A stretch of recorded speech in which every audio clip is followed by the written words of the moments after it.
how does a community bank be any different than, I guess, a non-community bank? When you think about a bank branch, you have this awful picture in mind of sitting in a waiting area in somewhere in Satwa on the ground floor of a 10-story building, and you take a ticket and someone's going to yell your name or a number, and then you go there and you fill a piece of paper. Our community centers are a space where you come for more complex financial advice. You come for learning and education. You come for co-working. Just sit with us for the day. We got free Wi-Fi and free coffee, and you can just sit for the day. Joining me on the couch is Christoph Koster. Christoph is the CEO of Ruya.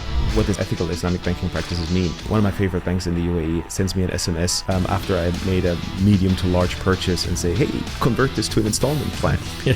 Right? And then you click on the link, and I've tried it a couple of times for professional reasons. You click on the link, and then it gives you an option of the tenure of how long you want to have this, from 12 months, 24, 36, and 48. And by default, it's always set on 48. And also, interestingly enough, the 48 is on the left side. So for all English speakers, you read from left to right, and Arabic would be right to left, but it's always the left one is the highest one. Right? And then it says interest rate. And then it's a very small number. And you think, as a consumer and as an uneducated consumer, you think, well, that's fantastic, right? It says, 1.5% or 2%, and that's great, right? My car loan is at 2.49, my mortgage is at 4%. That's fantastic. And people don't realize that it's per month, right? So it ends up being 24% per year, right? I'm very keen to sort of educate the audience a little bit about Islamic finance and Islamic banking generally. We are going to be living up to those promises. Welcome to today's episode of Couchonomics with Arjun. Joining me on the couch is Christoph Koster. Christoph is the CEO of Ruya. I'm going to keep what Ruya is under the wraps because I think Christoph does a much better job of introducing what Ruya is. But before I say anything else, let me welcome Christoph. Christoph, as I always say to every guest, welcome to the couch. Well, thank you. I hope it's comfortable. Yeah, it very is. Great. So Christoph, thanks for dropping in. Well, thank you for having us. You know, the intention is to have a good 45 to 50-minute discussion where, you know, we want to cover quite a lot of topics that we talked about before we sort of came in. But if you dive straight in, you know, tell us what Ruya is. Ruya is the UAE's digital-first Islamic community bank. Can I unpack that for us? Yes. Right? Can we unpack first? And I think it's a very interesting concept because the concept of community banks is not something which is universally understood in this part of the world. Right. It's quite known in Europe or actually across in the US. Yeah. Tell us, how does a community bank be any different than, I guess, a non-community bank? Right.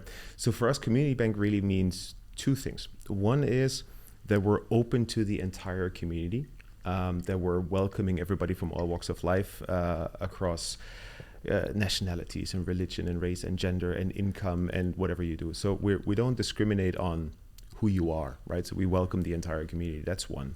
And two is the community bank is actually adding value to the community. It's not siphoning money off of the community and investing it in Wall Street and Hong Kong and London, but it's reinvesting funds back into the community. So it's from the community for the community, and really serves parts of the community that are traditionally underserved or not wanted or less wanted, like your small SMEs and your freelancers and startups and your laborers and domestic workers and sort of low income parts of the community. Okay, makes sense. Digital first Islamic bank. Right. Or digital first Islamic community bank. Yeah. Explain the whole digital first side of it. Right. And if I may just pose the second question at the same time, what was the thinking behind making this an Islamic bank? Right.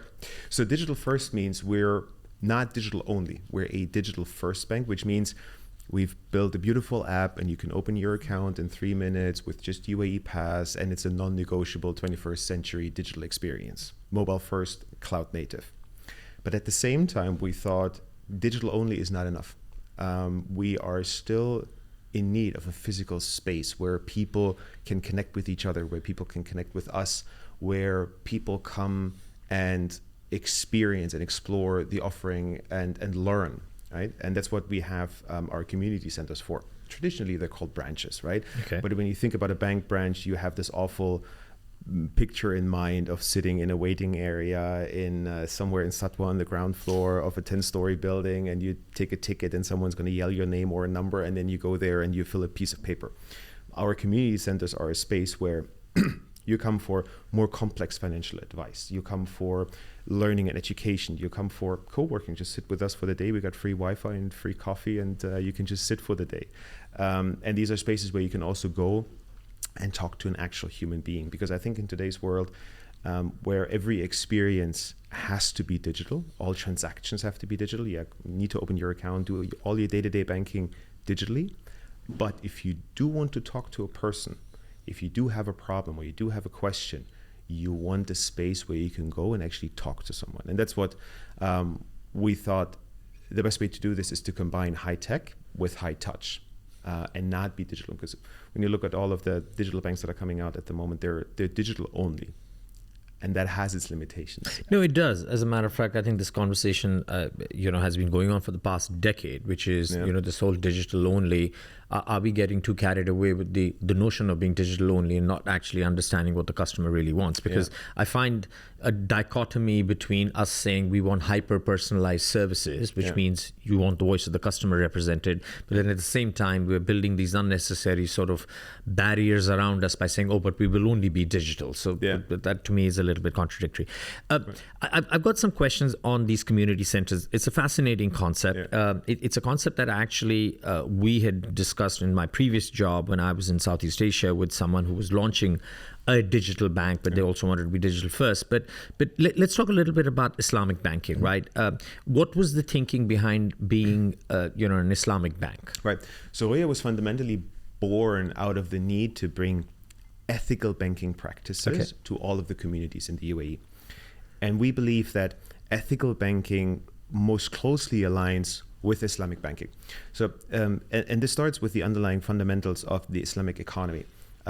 It drives and advocates for economic welfare for everybody, distributed ownership and social justice, generally a way of moderation and avoiding extremes. Right? That's sort of the underlying foundation of the Islamic economy. Islamic finance, on top of that, is linked to real assets and therefore drives the real economy. It is less debt creating and therefore it doesn't contribute to inflation in the same way that the conventional banking system does. And so we found that need in the market for ethical banking practices and Islamic banking is the perfect marriage, right? Where we say we bring ethical Islamic banking practices to all of the communities in the UAE. Okay. Can I just ask the hard question here? Of course. You want to be ethical. Yeah. I'm not suggesting everybody else is unethical, so just want to be very clear. You have this very novel concept of community or community centers, which, to be honest with you, are real estate, if I may say, centric. So there's a certain sort of cost associated with real estate. You also want to be community, which is very, very inclusive. In all of this, then, is there a conscious decision to say we will not be as profitable as every other bank, because we are here to serve a higher purpose or a bigger purpose, which is for the community. And so therefore, if you're not the most profitable, even in terms of percentage margin, that's acceptable. Is that sort of the thinking behind the shareholders and the people who have floated this bank? I believe the thinking is to be profitable in the right way, to be successful and build a business in a sustainable and right way. And I don't believe that has any negative or limiting impact on profitability. I believe by winning the trust of our customers, and I'll tell you how we do that, we eventually gain a bigger share of wallet of that customer. Okay. And if you then argue that our cost base is not necessarily higher, but if you argue that our margins are lower in some of the products, or we're not offering some of the products that have a much, much higher margin, that our overall profitability would be lower, then I would counter that with, I get 50-60% more share of wallet from the same customer, and therefore on an overall basis my profitability ends up to be the same thing. Okay, interesting. Sorry, go ahead. And so one of the things, and as an example to that, where we're saying what does ethical Islamic banking practices mean, one of my favorite banks in the UAE always sends me an SMS after I made a medium to large purchase and say, hey, convert this to an installment plan. Right? And then you click on the link and I've tried it a couple of times for professional reasons. You click on the link, and then it gives you an option of the tenure of how long you want to have this on: 12 months, 24, 36, and 48. And by default, it's always set on 48. And also, interestingly enough, the 48 is on the left side. So for all English speakers, you read from left to right, and Arabic would be right to left, but it's always the left one is the highest one, right? And then it says interest rate. And then it's a very small number. And you think, as a consumer, and as an uneducated consumer, you think, well, that's fantastic, right? It says, what, 1.5% or 2%. Well, that's great, right? My car loan is at 2.49. My mortgage is at 4%. That's fantastic. And people don't realize that it's per month. Right? So it ends up being 24% per year, right? And you do that on your Diva bill or on any regular recurring spending, and you build up an unnecessary amount of debt burn. And those are the types of things where we said we want to enable our customers to make financially responsible decisions. So we give them products that we believe enable them to do that. Yeah. Now, don't get me started, right? When I first moved to this part of the world and I saw credit cards at 40% APRs, I actually fell off whatever chair or seat I was sitting on, and not much has changed since then, right? And there's always been this argument that, oh, that is the 40% which really pays for your reward programs, and my logic is fine, take the rewards out, because to be honest, for a significant percentage of the population which revolves here, 40% is actually very, very high. But in any case, we're not going to get into beating down the guys who are charging. Let's talk a little bit about, I'm very keen to sort of educate the audience a little bit about Islamic finance and Islamic banking generally, right? So if you take a global perspective in this, right, how are you seeing the whole world of Islamic finance and Islamic banking evolving? Where are the sort of the centers in the world where we are actually seeing these advance quite rapidly? I think Asia Pac is a very interesting part, a little bit about it. And then if you sort of bring it home and tell us, how do you see Islamic banking, Islamic finance shape in the GCC or the MENA region, right? Keen to hear your views. Yeah. So overall, we see a huge demand and a growing demand for Islamic banking worldwide. And that has to do with a couple of drivers. One is its ethical appeal, right? Two is the fact that you have that the Muslim population across the world, across Southeast Asia, the Middle East, and North Africa, is growing disproportionately over other developing markets and developed markets as well. So by now, the Islamic economy, the Islamic finance industry globally is estimated to reach 25 trillion dirhams by 2027. So 25 trillion dirhams. 25 trillion so dirhams. So that's maybe $7 trillion. $7 trillion yes. Of Islamic finance assets by 2027, and growing at a faster CAGR over the next couple of years than the conventional banking system. So that's one. When you look at closer to home, the UAE, and sort of what's happening here, we see about 25%, or the central bank says that about 25% or close to 25% of all banking assets in the country are already with Islamic banking institutions. That's Islamic banks and Islamic windows in conventional banks. And that share has grown over the past couple of years. So let me confirm that. So you're saying is that 25% being offered by Islamic banks, which could also be as conventional products, or these are purely in Islamic products? Yeah, no, these are assets, banking assets being held in Islamic banks and Islamic windows in the country. Okay, all right. So that's every fourth dirham in the banking system in the UAE is being held by Islamic banks and Islamic windows and conventional institutions. Very interesting. So that's about 700 billion, just over 700 billion dirhams in the UAE. And that has to do with a couple of things. One is that ethical appeal. And we're seeing, especially among younger consumers, and that's just not in the UAE, but globally as well, there is a lot more consciousness on sustainable practices, ethical consumerism. So especially with millennials and Gen X, and even, I don't look at it, but I'm still counted as a millennial, believe it or not. So there is this association with ethical consumerism and brands. So when you ask about 65 to 70%, depending on which report you look at, of younger generations, and again, that's currently 40 years and down, right? So generations with a lot of purchasing power would rather choose a brand that aligns with their values, right? Mm-hmm. That is conscious about ethical practices and sustainability in the wider sense. That's number one. and ethical Islamic banking sort of caters to that desire. Two is there is a lot of regulatory work that has been done over the past couple of years, especially over the past 5-6 years in the UAE, with the introduction of the higher Sharia authority in 2018 in the UAE, and then subsequently a lot of work has been done around regulating and making sure that Islamic banking practices follow certain governance standards. So there's a lot of regulatory work that has been done over the past couple of years that help this ecosystem to thrive. Yeah. And do you see this as now becoming more and more of a GCC trend, or is it largely still being sort of led by the UAE and the others are going to play? So the largest markets around the world are Indonesia, Malaysia, Saudi, and the UAE. So the UAE is actually the fourth largest Islamic banking market. Saudi is a huge driver of that, and by extension, then the GCC. And with what we're seeing out of Indonesia, Malaysia, and Southeast Asia coming out, we sort of see that belt from the MENA region to Southeast Asia, where Islamic practices are currently the majority.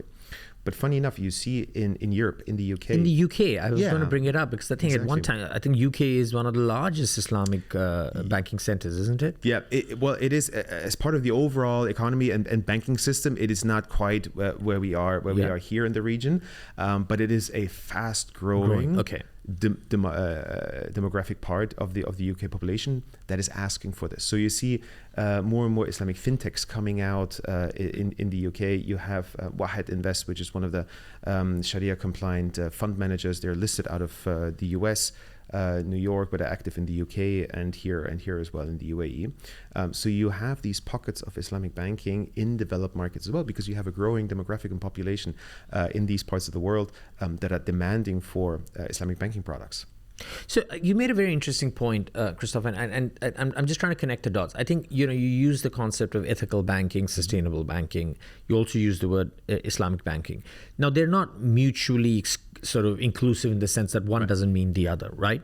So let me ask the obvious question: Are you seeing a significant number of, if I may say, non-Muslim customers be attracted to banks like yours? Yours is obviously you're in very early days of your sort of your phase, but just as a sector, or is it still predominantly a bank which is attractive to people who are Muslim and who want to follow Muslim practices, right? I would imagine the latter being true. The question is, are you seeing that non-Muslim population also being drawn in as potential customers? Yeah. So this is obviously one of our key focus points as a community bank that happens to be an ethical Islamic bank, is to open up ethical Islamic banking to the entire community. Sure. Across religions, across nationalities, ages, genders, races, etc., etc. When you look at penetration rates in the UAE, interestingly enough, you have about 45% penetration of Islamic banking products among non-Muslim population. Okay. 45%. However, that is typically a one product penetration. So you would have potentially your car loan with an Islamic bank because the showroom just happens to have a tie-up with an Islamic bank, or your mortgage and the developer happens to have a good rate or a tie-up with an Islamic bank. So these are not, and I call them customer choices, right? Because they happen to be there, and then I have my car loan with an Islamic bank. I don't mind, right? It's a good rate, great, right? But it's not a choice where I'm saying it's like I'm making my priority and my primary bank an Islamic bank, and I transfer my salary there, and I have my cards there, and my kids' savings account. Part of our mission is to open up Islamic banking to everybody, because it's not limited to Muslims. You naturally have sort of a natural appeal of Islamic banking among the Muslim population in the country, right? But natural. That affiliation is more natural. However, you don't, on the flip side, you don't see a resentment of Islamic banking among non-Muslims. So it's a matter of education. It is a matter of demystifying as well. So So the question for you is, do banks like you then start to offer conventional products alongside Islamic products to bring the non-Islamic people on board? Because the whole concept of ethical banking, sustainable banking also requires a little bit of education, right? These are conceptually people get it, but people don't fully understand what ethical banking really means. The vast majority of it doesn't. Right. So how do you tackle that sort of that trade-off between Arjun, who's not Muslim, banking with Ruya just because you give me a good rate on my motor insurance, versus me wanting to work with Ruya because you guys do ethical banking and that associates closely to the way I would like to have my financial institution. Yeah. Sorry, a long question, but no, absolutely. Let me get my drift. To answer the first part of it, and no, we will not be offering conventional products. Okay. So we're full-fledged Islamic bank. So all of our products and services that we're offering adhere to the underlying principles of Islamic banking. Okay. And it's not about financial engineering or trying to find a structure that sort of adheres to the Sharia principles, but is really a conventional product. Yeah, so there's a lot of that here. There's a lot of that here. Yeah. What we're doing is that we're actually developing products and services that are true to the underlying values, and those underlying values are it is interest free, right? It is linked to an actual real asset, and more importantly, it is underlying ethical investments, meaning it's investing in companies and sectors and industries that are not haram, halal in the sense that they don't invest in certain prohibited industries, and they're sustainable and they're governed well, etc., etc. And we're sharing the risk and reward with our customers, and that for me is one of the most fundamental principles, where we're saying is like, look, we're going to take your money as a depositor, we're going to invest that money, and you will always get a fixed share of whatever we're making. We're not going to take your money and say you're going to get a fixed 1%. If we're making at the back end 5%, you might be getting 1%. If we're at the back end making 10%, you're going to get 2%. So we're always going to share that risk and reward with you. And that is the appeal, and the appeal to non-Muslims and Muslims alike, where we're saying the way we're doing things and the way we're treating you is universally appealing to everybody, and not just Muslims. Okay, interesting. Let me ask a question. I don't have a viewpoint, and the question just popped up in my head as I was reflecting on what you said. When you started, you said you have a great mobile app. You're a cloud native bank, so obviously you're embracing technology from the get-go, which is great, and I think that's awesome news.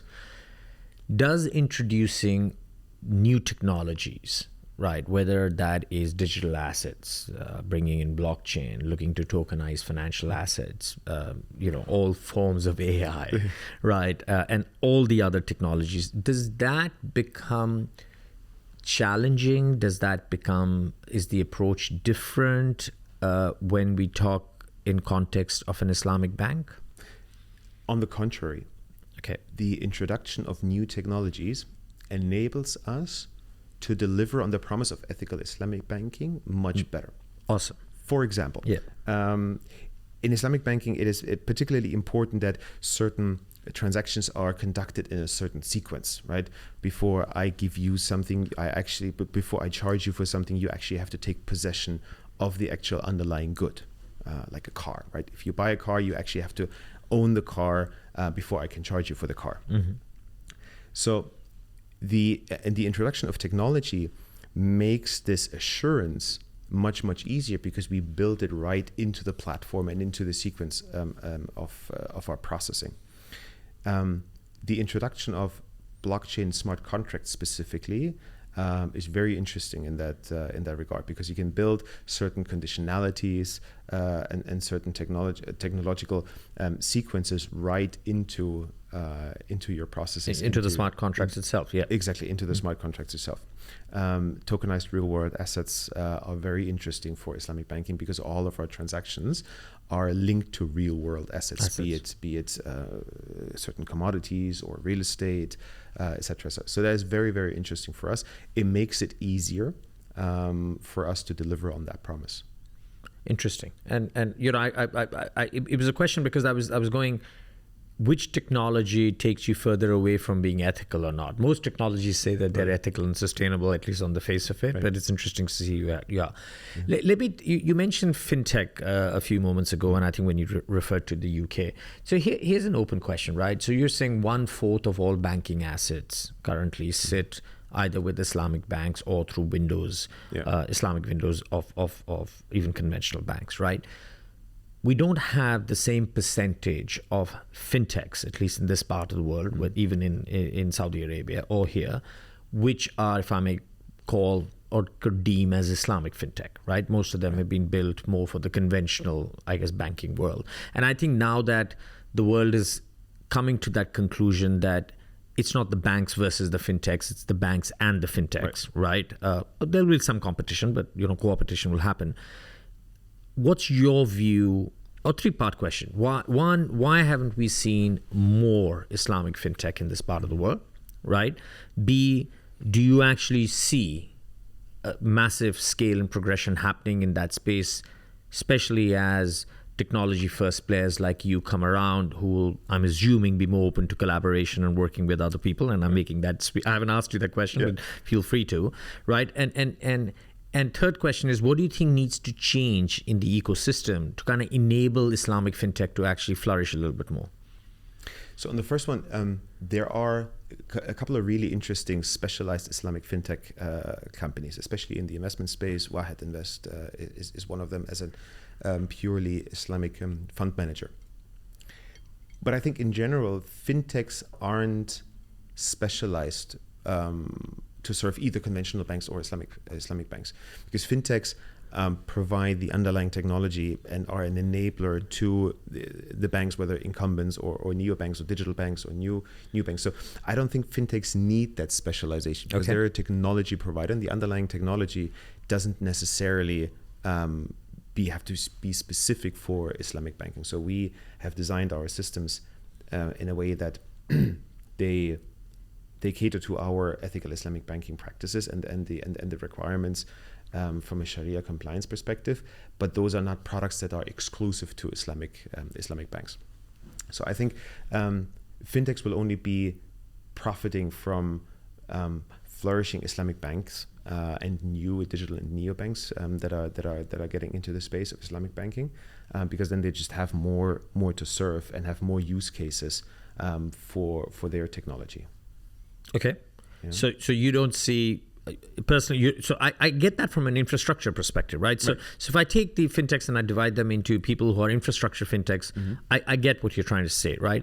Let's talk about people who are actually B2C, right? So people who are buy now, pay later, right? Yeah. Why don't we actually have an Islamic version of a buy now, pay later product out there? That is a good question. I haven't thought about that. If I had to speculate, it would be one, because you could argue that buy now, pay later is not necessarily congruent with ethical Islamic banking practices. Right. It's not something that I would love to or would like to offer our customers, for one. And two is some of the fintechs might be lacking the underlying infrastructure or understanding to actually build products around Islamic banking. I personally, my hypothesis, and Christoph, whatever it's worth, is I think it is definitely what you've just said. I actually think people don't understand the size of the Islamic financial side. Like, for example, a lot of people don't know that a quarter of all the assets are sitting in Islamic products. One. Secondly, I don't think there are enough founders who have actually said that there's a great segue for them, and especially for, players who are in the B2C place or who are in the end product game. I'm not talking about the infrastructure players. I totally get it. Why would we build infrastructure for only 1/4 of the market, right? If you can build infrastructure for the entire 100% of the market, you've got a bigger TAM to go after. I don't think there are founders who have actually thought that through. The third thing is, I'm not sure, and this is a question I want to ask, is there sufficient talent in Islamic banking in the region? Or is talent really hard to get hold of? So I think I would look at talent the same way I would look at it from a customer side of things. I don't think that in order to work in an Islamic bank, you have to be a Muslim. No, I agree with you. Right? But that's number one. So I don't think talent is limited to Islamic banking in that sense. So no, I would not say we have a shortage of talent. So not even in Islamic product banking. development and areas such as those where you do have to understand how a product's got to be built so that it can make it through the Sharia laws and so on and so forth. So you got to have, I'm assuming you got to have some experience in that. So yes, absolutely. So the overall organization has to be driven by the principles and has to adhere to the principles. And then you have pockets of very specialized roles, capabilities that are making sure in product development, etc., that are making sure that the products that you do put out there are actually in line with all of the principles and rules and regulations that you have to comply with. But those are limited in number. Limited roles. And you think there's ample talent for that available in the region? Well, look, in the region, it's funny when you look at the labor market in the region in with a bit of a wider lens and outside of banking as well. There is so much talent flooding into the region and into the country at the moment that I don't think specialized talent is an issue. It's not an issue. Yeah. And what is what's the sales pitch to a person looking for a job in banking to come work for Ruya? It doesn't have to be a sales pitch. What's the employee value proposition? Let's use the right consulting term here, right? I think we're leading. I think we're being able to convince people to join us through the strong purpose that we've created and that we've instilled across the organization. That we truly empower our customers, individuals, businesses, communities in the UAE to achieve their goals in life. Right? It's not about banking, right? Nobody likes banks. Nobody wants a bank, right? People need banks. Well, you said it. I didn't. People need banks for better or for worse. Yeah. They might not need banks in 20, 30 years down the line through open banking. We're going to get to that, yeah. I believe. But the point is about nobody really wants a bank, right? So it's not about banking for us. It's about making sure that you as our customer have the tools available to make financially responsible decisions and reach your goals, right? And I think that resonates very well with people and with our colleagues and talent to join us. Let's switch gear. You obviously prompted me on it. So from a regulatory perspective, right, there are some very interesting regulatory business model shifts that are going on. I'll throw three of them out there. Everything happening with regards to open banking and open finance, which is, predominantly, in my humble opinion, it's the availability and access of data more universally. Then there is the emergence of these new business models or monetization models, whether you want to call it banking as a service or banking as a platform. Some of them want to become super apps by offering beyond banking services. You're obviously doing bits of that in your community in any case, right? So you're going beyond banking because you're building that whole community feel. So that's awesome. And then there is this word which captures everybody's imagination these days. You open any, you get up in the morning, you check your LinkedIn, and if you can't find the word embedded finance in the first 6 words that you read, then you've obviously opened the wrong page. The question here is not to ask you about what these actually mean, but no, the point is to actually ask, what do these mean in terms of Islamic banking, right? And how do you guys see these as opportunities or challenges in the way you will evolve going forward, both as a sector and you as a bank? So I believe open banking is a great opportunity for banks like us. It's predominantly originally conceived for fintechs to get access to the big banks' customer data and sort of enable products out of their own environment. But it's a great opportunity for us as the new kids on the block. Well, you guys are as good as fintechs, right? At the Exactly. end of the day, you're digital first banks, fine. You're more regulated than an average fintech, but in all intents and purposes, you're young and agile and everything else. Exactly. So I think that's a great opportunity for us to gain market share by offering our customers experiences out of our platform and out of our environment without them having to go into their other banks. I think there is a number of use cases that make a lot of sense that are great opportunities for us. Time will tell how effective and how successful it's going to be. In the UK, it's been around for a number of years now. and there are some use cases that have actually materialized to be actually successful. Market shares haven't really moved though. But I think for us as a smaller bank, it's a great opportunity.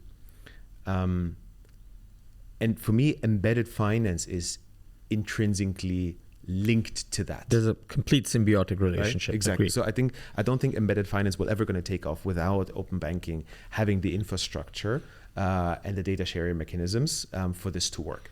But I think it's a great opportunity for customers, and at the end of the day, the customer wins because of that. So you buy a used car into Bizzle, and you're able to get your car loan and your insurance right there and then out of the same platform. I think it levels the playing field for all other banks, us included, so we get a chance, a seat at the table by being able to do that. Banking as a service, I see a bit more critical. I believe that transplanting an entire banking ecosystem with all the rules and regulations and regulatory compliance around that into an environment that you don't necessarily have control over is difficult from a regulatory point of view, more importantly from a customer experience point of view. I can today control the experience of our customers, of our Ruya customers in the Ruya app and in the Ruya environment. I don't have the same level of control over my product in another environment. So I think there's a couple more challenges around that, but embedded finance and open banking makes perfect sense, and there's great opportunity. So that's a very interesting point. So this has got nothing to do with Islamic Bank, but I think you make a very, very interesting point. My hypothesis, personally, and I've written quite a lot about on this topic, is that I actually see a symbiotic relationship between open banking, banking as a service, and embedded finance. And the reason I actually say that is if the banks themselves choose to do embedded finance, then arguably you don't really need banking as a service. You do need some version of it because you still have to embed your financial product in some form or the other into a retail app, an airline app, or as you said, Dubizzle and so on and so forth, right? But what about some of the smaller banks who actually say that, I don't fear the disintermediation that happens through a third-party app, right? So a telco who wants to get into financial services because the cost of customer acquisition for that telco is much lower. They can embed a number of products within their services. And as long as I can control the infrastructure, right? And I had a guest on the show, a platform called Audax, and you should look, because their view was quite interesting. Their view was banking as a service can only be delivered by banks and not by third-party platforms, right? So none of the Synapse world, but in terms of a bank like yours creates a function. Doesn't that really open an opportunity for the smaller banks to sort of say that, something, I can pay in the part of the value chain rather than not the end-to-end value chain, but at least grow my books at quite a tremendous rate because I lock into somebody else. Why would that be a challenge as long as you control the technology and you have the compliance and the regulatory cover? So I think there's a difference between do you as the customer of the other platform, be it a telco or one of the super apps, are you my customer or are you the customer of the telco, and I provide banking as an infrastructure as a service? I think that's the fundamental difference for me. As long as you're our customer, it is some form of embedded finance, because then the other environment, again, be it the telco or anybody else, becomes an acquisition channel. But then eventually the entire customer relationship and the responsibility for it lies with me. Banking as a service is I'm providing you the infrastructure, right? It's an out of the box, off the shelf offering. You own the relationship. You are responsible for the relationship and all the compliance and regulatory hurdles that come with it. The moment you as a customer are associated with the other platform, but on my books, I need the access and I need to control the experience, because otherwise that's going to fall apart. So I think it's going to have to be either or. I think the hybrid in between is the challenging one. It's the challenge, but and I totally agree with you. And I think this will be the interesting challenge to see how things unravel. I think the regulator will have to play some sort of role in it, right? Certain use cases I personally think can fly off even in that hybrid sort of model, with all due respect, a prepaid card or something like that. But I think as the products get a little bit more complex, right, it will get more complicated. Let's come back to the Ruya story, right? Because what I did not ask is, when did you formally launch? So we formally launched just before Eid al-Fitr, so just on in early April. So it's been just under 3 months. Okay. When we launched. And 3 months is too little a time, but how is it going? Look, we've been actually overwhelmed with the initial success that we're having and the traction that we're seeing. So we've done dozens of thousands of downloads and thousands of customers until now.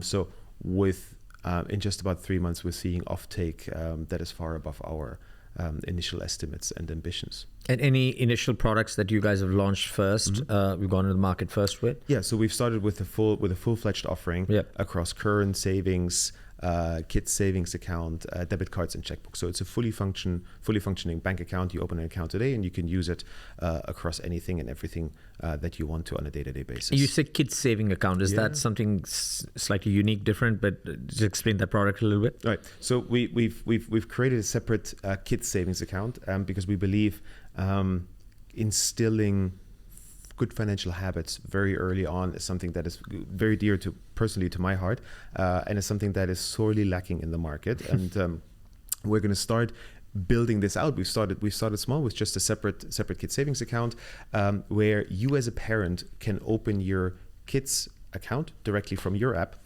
Your kid can have their own debit card. Okay. You can control, if you want to. You don't have to, but if you want to, they can have their own debit card where you can control daily, monthly limits. You can see the spend in your app. You can control your kids' account through your own app. And then as your child progresses throughout the journey, reaches a certain age, they can also then have their own version of the app on the other side while they're still below 18. Special about the kids savings account is that it enjoys a much higher profit rate and return than the regular savings account. So that's something that we're proud of and something that we're helping customers and parents and children with to build up good financial habits. So this is very interesting, right? So now I can already see that, or at least I personally see that you're putting certain seeds of what I call, which is going beyond banking, right? You've talked about community centers. Now you've talked about kids banking. Obviously, if you're going to give them access to their own apps, there'll be a certain level of gamification, and who knows what all these kids like to. My kids are completely inept financially, right? For a guy who spent his entire life in financial services, I haven't been able to embed any knowledge. So I've given up on them. And, I was a big fan of Go Henry in the UK, Greenlight in the US. There's a startup in the region, and a couple of interesting startups who were actually also on the show, Cashy and Verity. I don't know if you've come across them. I think one of them has just launched in Saudi with A&B. Right. I think Cashy's just done that deal. Talk to me a little bit about how do you see this whole trend of beyond banking? So this is the reverse of banks getting into, because everybody else wants to get into banking and financial services, right? It's high time you guys do. There's some very interesting case studies, right? So, you have JP Morgan Chase setting up a travel agency. You have Nubank now, which is an eSIMs, and apparently will launch an MVNO. You have Revolut, which has got into eSIMs. DBS has been sort of dabbling in non-banking sector. Do you see this as a natural progression for a bank which puts community first, that you will get into beyond banking? Or again, is this something where you'll kind of make a few decisions, see how it goes, and then sort of test and learn? Right. I think it comes back to our purpose of empowering our communities, individuals, businesses, and communities in the UAE to achieve their goals in life. And we happen to do that through banking. Right? So it's not necessarily about going beyond banking, but it's looking at the auxiliary life challenges that people have in their life stages and providing solutions for that particular problem, for that particular stage in their life, be it a kid savings account, be it a retirement planning, be it home finance, be it emergency funds for unforeseen circumstances in between. So it's really about translating life goals into financial tools, not necessarily about going beyond banking itself. Yeah. And so what we didn't talk about is we talked about consumers. You will extend into small businesses, micro businesses too. Yeah. Not yet, but the intention is to, or absolutely in the final stages. So we've always set out in the beginning we're going to start with our individual proposition, and we've done that now about 3 months ago. And we will very soon now launch our business proposition, which carries over all of the sort of the ethos and the principles that we're applying to our individual customers on the business banking side. How does that manifest itself? So just for my knowledge, I understand ethical. How does Islamic banking play out for a small and medium business? So what's unique and different about it? So I think there's two aspects to it. One is the inclusiveness aspect of it. So one of the key issues that SMEs, small businesses, freelancers, entrepreneurs have in the country today is opening a bank account in the first place. Yep. Many banks will ask them for 250,000 and beyond. It's the most underserved segment, period. Absolutely. So part of our ethical Islamic community banking practices is being inclusive to the community and serving the community. So one of the services that we're going to be doing to the community is you can open a bank account without a minimum balance requirement, period. It then comes back to further down our journey and sort of the business journey is providing them with financing solutions that enable them to grow, be it from working capital requirements to trade finance, et cetera, et cetera. So it's about that ethical Islamic community aspect much more to be able to serve those communities. You look at the UAE today, about 95%, I believe, of the entire workforce is in SMEs. Yep, totally. They make up about 60% of GDPs. We have about 600,000 SMEs in the country, and literally everyone that we talk to is complaining on the business side. And on the other side, all of the free zones, the incubators, the business associations. So everybody that we talk to that deals with that community on a daily basis saying, opening a bank account is the worst nightmare for these customers. No, I cannot say it enough, and I cannot repeat it enough. I've been in this region for 14 years, right? For 14 years, all I have ever heard is banks saying that they're going to actually serve the micro and small businesses. We still hear it every day. I've been in management consulting most of my life. We've worked a number of initiatives with banks. Everybody falls woefully short of really, really getting into the nubs of the issue. I do think that there are some great global examples that one can learn, possibly indigenize for the local market. It doesn't happen. I'm conscious of time. Last two questions for you. The first one is a little bit more like, are there global examples and benchmarks of Islamic banks that Ruya looks up to and sort of says that these guys have really done it well and they inspire us? Again, this is not about copying anybody, but for someone who's interested to sort of dwell a little bit more on the topic, what are the banks globally that one should look at who really, who've really kind of taken the leading light role? I think I'd have a hard time pinpointing someone on that. I think there's obviously you named a few of the really successful sort of neobanks, the Revoluts, the new banks of the world, which inspire us from sort of from an experience point of view. But there isn't necessarily a digital Islamic bank that we're saying that these guys have done it. So we enjoy the privilege of being pioneers in that space, we believe. So you will be the pioneers then. Hopefully we will. That's great. And the local competition, right? So who do you really see as your competitors? Do you see conventional banks? Do you see all of them? In terms of segmenting, who are you really competing with? How do you see the world here? So the UAE, it's no secret that the UAE is a very competitive banking market. Yeah, I don't know, what, 50 banks, 60 banks? I've lost count, right? I think 52. I think we're number 53 then. Okay, there we go. So why does the UAE need a 53rd bank, right? Yeah, wow. But I believe we have really found a white space for us as a digital Islamic community bank. you look at all of the large conventional banks, and they have obviously have their advantages and successes and a very manifested market presence. You then have all of the new challenger banks that are coming up, all of which are conventional, the Vios, the Marias, Zand, etc., etc. As a digital Islamic bank, I believe we have a first mover advantage. Yeah, I kind of like this whole convergence of digital first Islamic community, right? You'll have to live to those words. I think that's going to be the challenge, if I may say so. Absolutely. Right? Because I guess, if you and me are sitting again here in a year's time, I'm going to ask the obvious question saying, how are you living up to all three? I think one of them you'll get a straight tick on the Islamic side because you'll say, hey, I've got all the products, but it's the digital first and the community bit, right? Which are a little bit less, if I may say, tangible in terms of measurability. I think digital first is very clear, and we're going to continue to invest in technology and bring innovation into our app and into our digital platform. On the community side, we are going to be living up to those promises. One of the things that we're going to be announcing very soon is a sustainability initiative where we tied up with a very exciting partner to directly contribute to conservation of primary habitats around the world. So I think we have enough in the pipeline to be living up to those promises. All right. I'm going to ask the last question. It is a personal question. Right. How does a German land up running an Islamic community bank in the UAE? All right. That's an interesting journey. Look, I think there's a couple of things that have come together. One is I've been in the region similar to you about 14 years. So have spent most of that time, if not all of it, in banking and investments.